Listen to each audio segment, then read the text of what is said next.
Nilikuwa kwa yale masisi ya jana, lakini ile kitu ambayo niliona utoto mtufu.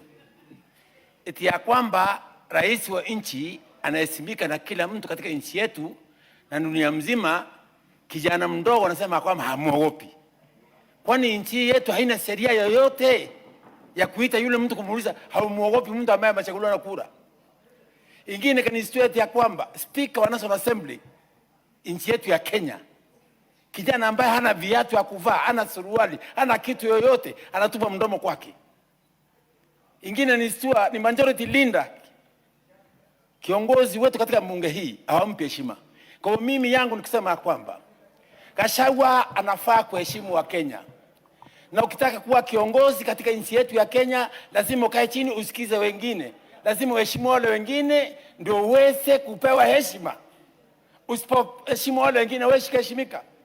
Wewe Gachagua, tuko na historia yako ulipokuwa ndio. Hataki kueleza ya kwamba wakati wa 1992 uliweka watu michale kule Molo.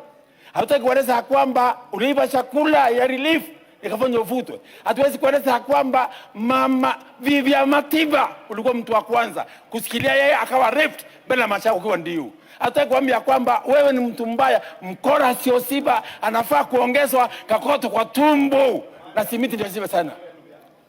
Male ndugu yake. Next.